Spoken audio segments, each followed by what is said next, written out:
just good enough to lose.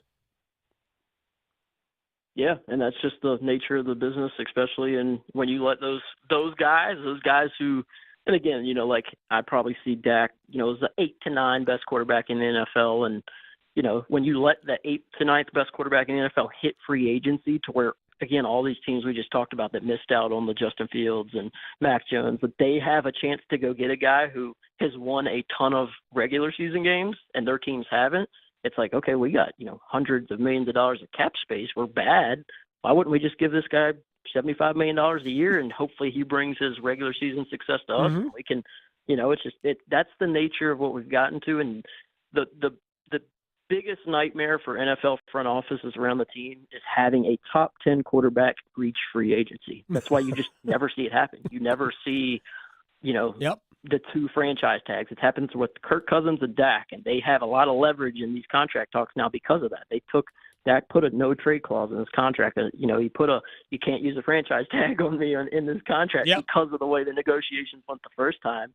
And when you allow that guy to potentially reach free agency, I mean, you're in a very dangerous spot to, especially for a team that doesn't spend in free agency. You're in a very dangerous spot to have, a guy who's won you a lot of games and been a part of a lot of good seasons that hasn't resulted in playoff wins. So that's, the argument for some Dak, naysayers is, hey, I'm good moving on, but it can be a scary option when you go, hey, this guy's, normally a 10 to 12 win quarterback for us. Let's stick with that. And then you go, let's go try to find the next Justin Fields, or, at the time that sounded exciting until you get 4 years down the road and you go, holy crap, we might have not made the right decision. Getting a 5th round pick for him. Connor Livesey. Right. And again, I can't wait till they write a book, The Cowboy Way, written by Jerry Jones, which there's a joke somewhere in there. Connor, I appreciate your time. Thank you so much for doing this. We'll talk again. Yes, sir. Thank you. Connor Livesey, at Connor NFL Draft from the 33rd team. We have Panthers news that we will tell you when we come back. Going beyond the box scores. Adam Gold on the North Carolina Sports Network. NC Medicaid is for more people like me. Adults who don't have children. People who serve. People who do the heavy lifting. Child care teachers. Full health care coverage at low or no cost. Doctor's visits, emergency rooms, and prescriptions. So if you applied before and didn't get it, apply again. NC Medicaid covers more people than ever before. NC Medicaid is for more people. See if you qualify at medicaid.nc.gov. Are you taking care of someone on Medicare? Navigating Medicare can be overwhelming. You're not alone. The NC Department of Insurance SHIP program can help you figure out what steps to take and when. SHIP counselors can answer your questions. Visit ncshiip.com or call toll-free at 855-408-1212. SHIP provides free, unbiased help in all 100 counties. Project supported by grants from the Administration for Community Living. Contents do not necessarily represent official views of, nor an endorsement by ACL, HHS, or the U.S. government. During this sports season, the Governor's Highway Safety Program would like to remind you to buckle your seatbelt when traveling to and from athletic events. Whether you are driving out of or across town, wearing a seatbelt is your best defense against injury or death in a crash. Start the season off right. Prioritize your safety and buckle up. Every seat, every time. Remember, click it or ticket. It's the law. This message is brought to you by the North Carolina High School Athletic Association and the Governor's Highway Safety Program. Healthcare.gov is here for you when life happens. If you lost your health coverage because of turning 26, going off Medicaid, leaving your job, or moving, you could be eligible to enroll in new coverage now. And if you need to update your coverage because of marriage or having a baby, you could also be eligible. But don't wait. There's a limited time to enroll. Check your eligibility at healthcare.gov today. Life happens. Get covered. Paid for by the U.S. Department of Health and Human Services. Need money for college? Well, if you're a North Carolinian from a household making $80,000 or less, the next NC scholarship could pay for more than half, if not all of your tuition and fees at any NC community college or public university. And it doesn't have to be repaid. We're talking at least $3,000 for community college or $5,000 for a public university and possibly more. Get all the details about the new Next NC Scholarship. and see how simple it is to apply at nextncscholarship.org. Hi, Darcy the cow here for Black Cow, the mature manure. It's time to start getting your flower and vegetable gardens off to a great start with Black Cow. Prepare new plant beds with a 1.5-inch layer of Black Cow in the area and then mix it in with the soil 6 inches deep. Black Cow is organic. Pick up the bright yellow bag and get growing. Black Cow, the mature manure, Black Cow. Agriculture drives our local economy. I'm Lee Ivey, Director of the Agricultural Institute at NC State University, and we are looking for our next generation of leaders. If you want to make a difference and help feed the world, join us at the Ag Institute, where we grow successful graduates, productive futures, and rewarding lifestyles. We offer 2-year degrees and hundreds of internships. Learn more online by searching NC State Ag Institute. Deadline for fall enrollment is June 1st. 2 years, 1 degree, endless possibilities. If you pay your city or town for electricity, you live in a public power community. Public power communities provide electricity to families and businesses from a locally owned and operated system. Public power systems are not-for-profit and provide electricity at affordable rates with unbeaten reliability. Your local public power provider invests in your community, providing local jobs and supporting your local economy. Electricities of North Carolina is the energy behind public power. Learn more at electricities.com. This is Adam Gold. There are two groups of people who do not really know how college sports works. One are fans. It's not your job. And the other, people who get paid to represent citizens of the United States on Capitol Hill. The Adam Gold Show.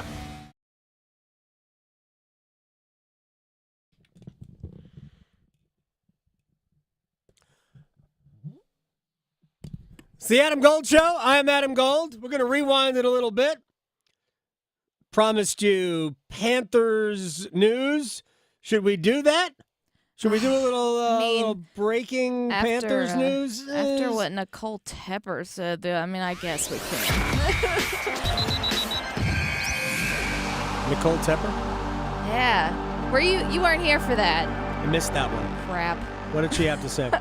Her proudest moment was the concerts and events that came to Charlotte, not the football team that her and her husband own. So. Yeah, no, the concerts and events, those are all wins. Yeah, it certainly is. What would Charlotte do without the Teppers? They invented music. They did. They're the Bach and Beethoven. You missed my little rant. I called her Nikki and everything. Whoa. That is disrespectful. It's just rude. They're rude. They're disrespectful. For them to completely fail at what they are trying to do. Yeah, it's not easy. It's not easy to own. Not. Panthers cornerback Troy Hill is going to re-sign. Okay. With the team. That's not the big news. Okay. The big news is that they are probably going to release safety Von Bell if they cannot trade him. He is due a $3 million roster bonus as of March 16th. He counts a little bit more than $10 million towards the cap. And even though he was one of the bright spots, I guess, on the defensive side of the ball, they are trying to trim money. So this is my guess is why the Panthers are trying to trim as much money as possible is because I think they would like to re-sign Brian Burns, but in order to do that, you have to make some choices that, okay, if we can't get a bunch of draft picks, we better be able to have some free agent money to spend in areas where we have to be better. And you might be able to find, no offense to Von Bell, you might be able to, and same thing with Dante Jackson, who, I know I'm an outlier here. I've never thought he was great. Ever, at any point, did I think that Dante Jackson was somebody who should be a starting cornerback for a good team. And again, I could be the outlier there, no big deal.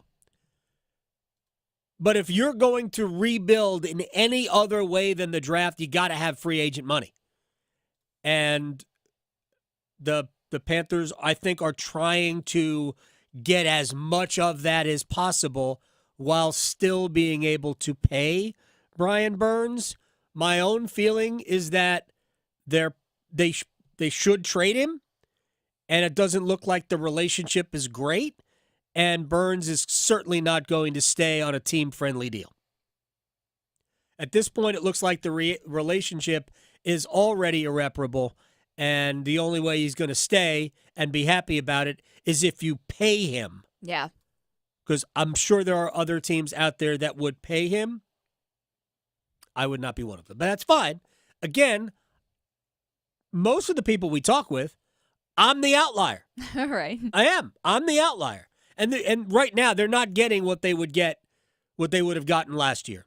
Oh, no. Right? They're not getting 2 1s and a 2, which every time look, I'm not even a Panthers fan. It stings. And every time I say that out loud, it hurts me just a little bit more. I'm like, are you serious?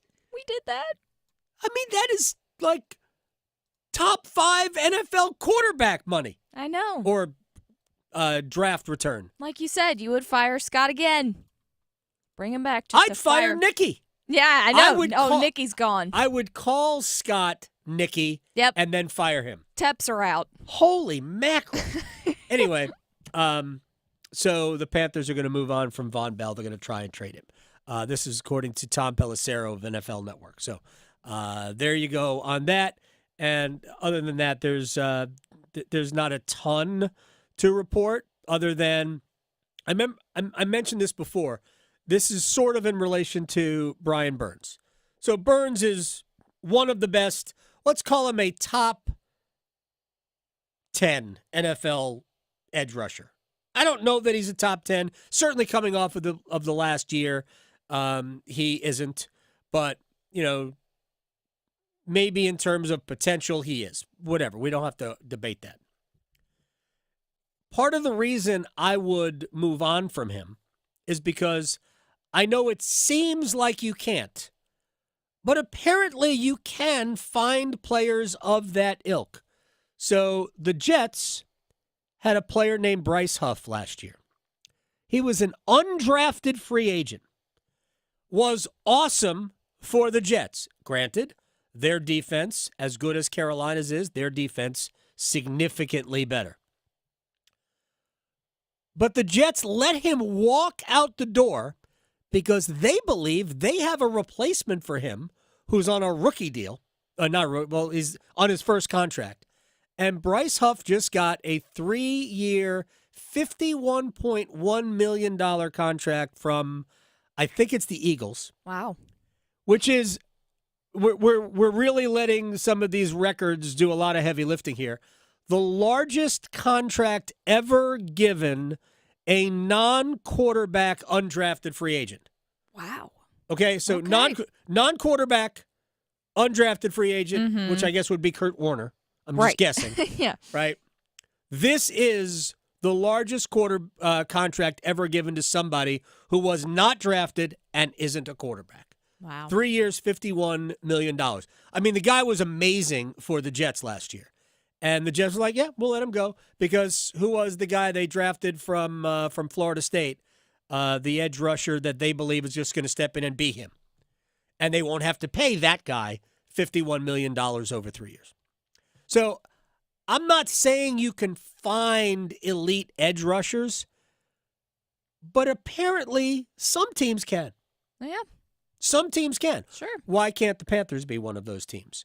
Or why can't you just go a little bit down the list and get somebody who is really good but isn't necessarily that, and then be able to have more money to fill out your roster? Why can't we have nice things? Right now the answer is the Teps. Everything comes back to that. Yeah. I'm sure I'm not the only person who raised an eyebrow at, really, $100 million for Baker Mayfield. And here's my biggest question with this. Why do they always bring up the Panthers as though he wasn't first with the Browns? Yeah, like he hasn't been all over the NFL franchise. He was drafted by the Browns, right?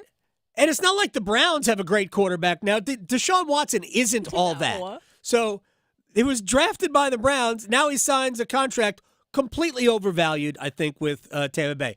I think Baker Mayfield is definitely a quarterback who starts in the NFL. Sure. I don't know if he is a legitimate playoff caliber starting quarterback or not. I'm not saying he's not. Sure. They were in the playoffs this year. I think largely forgotten is that they won the worst division in football. I was going to say, it is the NFC South. And they only won 9 games. Right. So, yeah, they were fine. He also throws to Mike Evans, who, by the way, they re-signed. They did. Right? He's had weapons, which helps. But, man, that is quite a commitment to somebody who has been, like, really good twice in his career. His second year with Cleveland. I think it was the second year. And then last year with Tampa.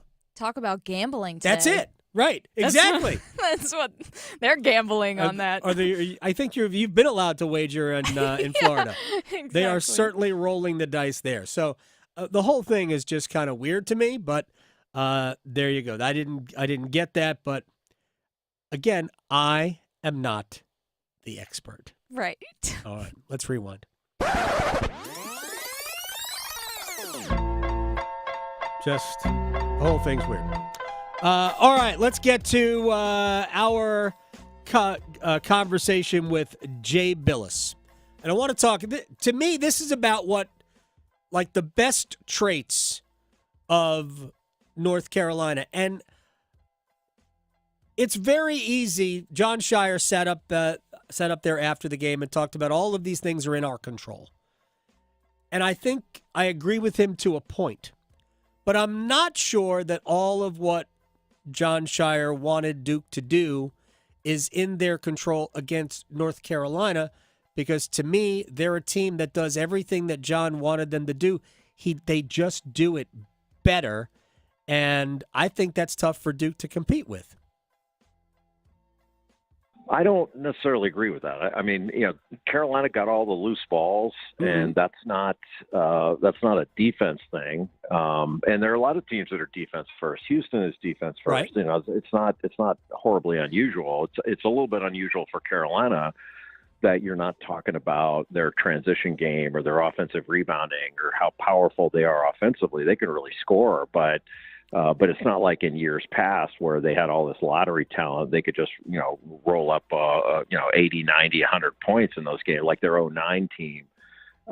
It's been a long time since, and I can't remember it, frankly, where defense was the lead story with North Carolina. But, after the initial sort of punch in the mouth that Duke got, they were, competitive and got it down to one possession.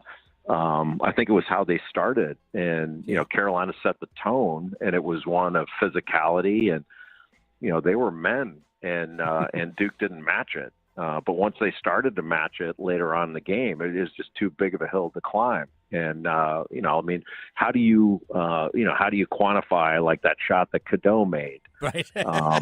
He doesn't make that. It's different. Maybe it's different, I should say. And Cormac Ryan at 31 points. He's knocking shots down, but the first 2 or 3 that he got were off of Duke mistakes and let him out in transition. And he winds up getting, he basically hit 2 threes from the same spot in the right corner in the first 5 minutes of the game. And it was sort of, Duke was on the canvas and had to get back up. But I think those things are correctable. That wasn't schematic, and neither was, doing your work early to come off a screen, set your man up and do those things. I mean, Duke wasn't doing that early, and they started doing it much better late. But in a way, it was kind of too late. That's Jay Billis, who joined us earlier. I'm not saying that my point got missed. It is very possible that Jay just genuinely disagrees with my read on it, and that's fair. And again, Jay knows better than I, so my opinion isn't changing. I think that what John Shire's talking about after the game is, the loose balls, granted, but when something repeatedly happens, there's a reason. And Duke couldn't have wanted the game any less than North Carolina. There's no way Duke wanted the game less. Duke knows what is required in that game. It's simply possible that North Carolina's players, their mindset is already there. They're already at an 11. And that Duke didn't get there, and I would argue Duke didn't get there ever at any point. Sometimes the score flatters the team that is behind. Was it a one-point game with Duke having the ball? Yes, it was. Duke's got tons of talent. But let's just bring up one specific instance in the game. The last possession for Duke before the half. They have the ball. I think they were down 6, 7? I think they were down 7. Forget the score at halftime. Yeah, because I think it ended 40-31 or something like that. So they have the ball down 7 with the ball. And Tyrese Proctor has the ball, top of the key, well outside the three-point line. And he's just dribbling, letting the shot clock run down, and then he takes a 3. The 3 doesn't go. Carolina gets the rebound. They get the ball inside. They miss a shot. Jalen Withers is there for an offensive rebound and a putback. Nothing could be more appropriate for the first half of basketball than that. In that there was no reason at the end of the first half, there was no reason for Duke to sacrifice the possession. This was really curious to me. Like, go get 2 points. I don't care how you get them. Go get 2 points. Put the ball on the floor, drive to the basket. Maybe you get to the free throw line. Who knows? Maybe you get a 3-point play. But that was Duke's mindset there. And North Carolina showed you more. They showed you a harder mindset. And these are the things that I believe matter, not in this tournament coming up, but in the next one. How you play. And the thing about Duke is that over their last several wins, we had been impressed about, hey, it's not just about making shots. Look at all the offensive rebounds they're getting. They're being physical. They're not more physical than North Carolina. They may never be more physical than North Carolina. Certainly this team isn't. And that's not about Duke. That's about North Carolina, which is my overriding point, is that sometimes all the things you want to do, you can't do because the other team is better at them. And I think North Carolina is better at all of those things than Duke. Victoria, thank you. Bet safely, my friends. Serving it up hot and fresh every day. Adam Gold on the North Carolina Sports Network. The wait is over, North Carolina. FanDuel is America's #1 sports book and is officially live in the Tar Heel State. And right now, new customers get $250 in bonus bets guaranteed when you bet your first $5. Just go to FanDuel.com, promo code AdamGold to sign up. You can bet on everything from college hoops to NASCAR and everything in between, all on an app that's safe, secure, and super easy to use. Get started with $250 in bonus bets, win or lose, when you place your first $5 bet. Visit FanDuel.com, promo code AdamGold to get started. FanDuel, America's #1 sports book. You must be 21 or over and present in North Carolina. First online real money wager only. $10 deposit required. Bonus issued as non-withdrawable bonus bets that expire 7 days after receipt. Restrictions apply. See full terms at FanDuel.com/sportsbook. Gambling problem? Call 877-718-5543 or visit morethanagame.nc.gov. Direct Auto Insurance is for uncompromisers, like people who want a low down payment on state minimum coverage. Take Bailey. When her old car insurance got too expensive, do you think she started using a tandem bike for school drop-offs? No, she found Direct Auto and started saving. And you can too. Get a free quote at directauto.com or find a store near you. Direct Auto. Stop compromising. Keep driving. Terms apply. National General Group, Winston-Salem. NASCAR is racing at us. Get your tickets today for Martinsville's Triple Header Weekend, April 5th through the 7th. Experience the thrill of NASCAR at this historic short track with multiple races and multiple tickets.